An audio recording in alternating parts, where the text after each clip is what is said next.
You wrote the code, you hit run, and boom, null pointer exception. This is a common error when you're working with Java coding. And the worst part is that Java generally doesn't really tell you why it's doing that. So I'm going to explain that in this video. My name is Mr. Rosen. In the next 8 minutes, I'm going to show you 3 reasons why this is going to happen and how you should fix it. I'm going to be posting Java and math videos every Tuesday and Friday built for students. If that sounds interesting to you and that's your kind of channel, stick around. So let me show you the first one here. So I've already written some code. So I created this program. I called it cause1. And this says string student name equals null, and then system.out println, and it's student name dot length. So when you look at this code, obviously there's a problem here, right? This code is broken. If I run it, it tells me there's a null pointer exception. It says you cannot invoke string.length because student name is null. Null basically means nothing. So right now that student name, it literally has no value. Like it's not even just a blank. It's literally nothing. So you're trying to figure out the length. Length means how many characters there are. You're trying to figure out the length of something that's nothing. And it's not even a blank. So you can't even get like it's 0 characters, right? So the fix for it is this. You have to actually give it a value. So you could say, the name is Johnny, for example. Now it's not equal to null. It should be able to get its length. And it runs.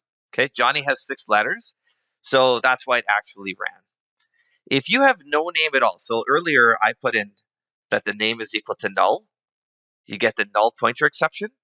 Okay, that error as it is right there, it doesn't come up often. Usually what happens when kids make mistakes is they do this instead. So that's a different error. So a different error, if you hold the mouse on top of student names, and I'm using NetBeans right now, so it's kind of showing me the error.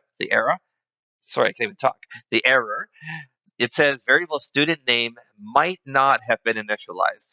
And in my case, it's not. Okay, right now it's not initialized, which means it has no value. So if I try and run it, it's going to give an error, but it's a little bit different. It's a runtime exception. So runtime exception. And the same thing, it says it may not have been initialized. But it's in reality, it's the same kind of issue. Okay, what we're trying to do is we're trying to print out the length of something that has no value at all. Again, the fix for that is to make sure you give it some kind of values, even if it's something simple like that. You can give it a dummy string value and just give it no character at all in it. That fixes it. It just says 0 characters. Or if you know exactly what it is, Tim or Kim or whatever, right? Okay, that'll fix it. So the best thing to do is if you get that null pointer exception, you should initialize your variables at the beginning. And if you don't know what you're going to put in them, just put quotes or something like that. Okay, that's one easy fix for the null pointer exception. Now, let me show you another one that you might see. Okay, so this time I have a program and I've got a method. And this method, it starts on line 9 and it goes down to line 14. And what it's going to do is it's called getStudentName. And we're going to take an integer in. I'm going to call it ID. And inside the method, it says if the ID is equal to 1, so equals means is it equal to? So if it's equal to 1, we're going to return the string Alex. And then below it, it says return null. I had to put that in because if you don't, okay, it generally doesn't like it. So there's a red arrow right there. It's going to say missing return statement, which means you have to send back a string no matter what, because that's what I'm telling it. This right here is the return value of the method. And so get student name, it must return a string. Now right here, yeah, that's no problem. But what if it's not 1, right? It's got to return something. So let's say, for example, I decide to return null. And null is fine. You can return it if you'd like, okay? So right now, I'm going to run it. And in my main, what I'm going to do is I'm going to try and get this name. So it says string name equals get student name 1. So this value of 1 is going to go as an input variable on this method. So what will happen is ID will be equal to 1, in which case it should return Alex, and it should print out Alex with an uppercase letters here. So let's see if it runs. And it does. Alex comes out with an uppercase. Now, if we do anything else, let's say I put the name as 5. That code is fine. There is no mistakes in my code. There's no syntax errors. It will run. And watch what happens. Boom, we get the null pointer exception again. Okay. The reason we're getting the null pointer exception is because it's jumping into the method with a value of 5. it says if the ID is a 1, return Alex. If it's not Alex, though, it's going to return a null. And then what happens is the name is now equal to null, and we're trying to do the uppercase value of it. So it's kind of the same issue as this one, right? When we had it equal to null. So we're trying to do the uppercase of a null value. So there's a couple different ways we can actually manipulate this thing. So the easiest fix would be to just change the return, like the default return. Instead of null, you can have it say, I don't know, unknown, for example. Okay, that actually will fix it, because no matter what now, the name that comes back, it's either going to be Alex or it'll be unknown. So this is like my default value. So anything that's not a 1, it's going to come back as the phrase unknown, and it should work. Okay, now that actually ended up printing it out, right? Now, that might not be the best way. I mean, that's one solution. That's a quick one. That's easy. You can keep it as null if you want, but you have to guard this though. So what you could do is you could do something like this. If the name is not equal, so that's exclamation mark equal. So if the name is not equal to null, then we do this. So we're going to tap that over like that. Okay. And then maybe otherwise, we could just print out an error message or something. I don't know, name not found, something like that. Okay. This is going to prevent the null pointer exception. So watch what happens. So if I put it back to 1, it should still work. Yep, prints out Alex. Put anything else, I put 3 there. Okay, it didn't crash, which is nice. It printed out that it says name not found. So what ended up happening was it jumped into the get student name. It had a value of 3. So the ID became a 3 because that's my input variable here. And it says if the ID is 1, do Alex.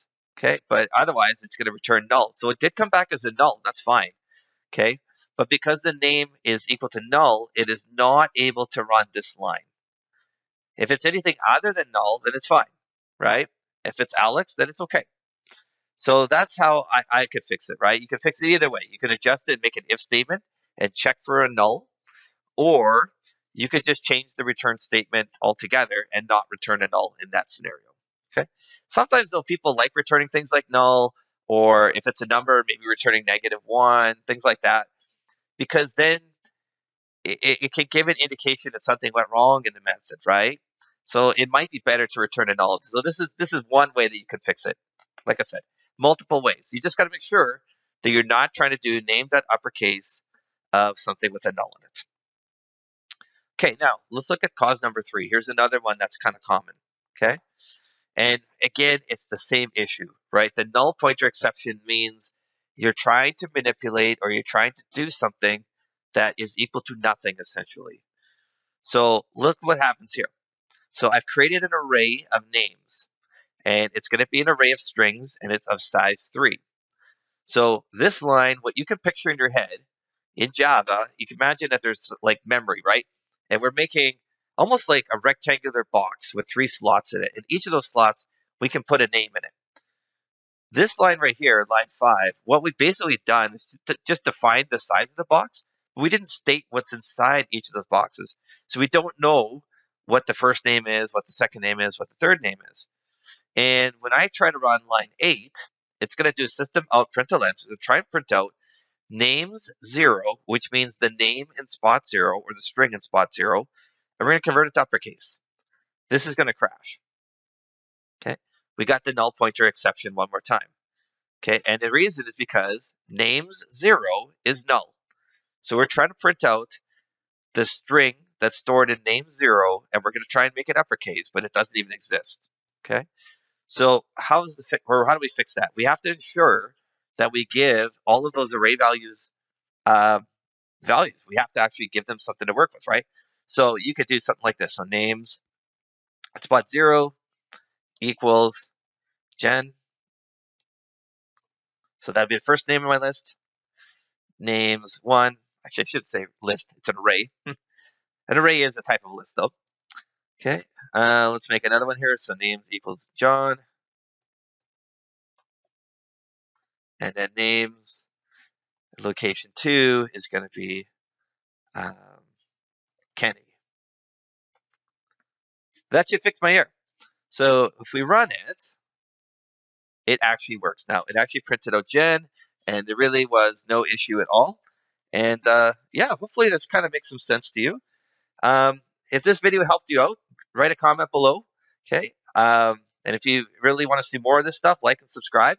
I'm going to continue to make more videos coming up every Tuesday and Friday. And hopefully this showed you a little bit about the null pointer exception.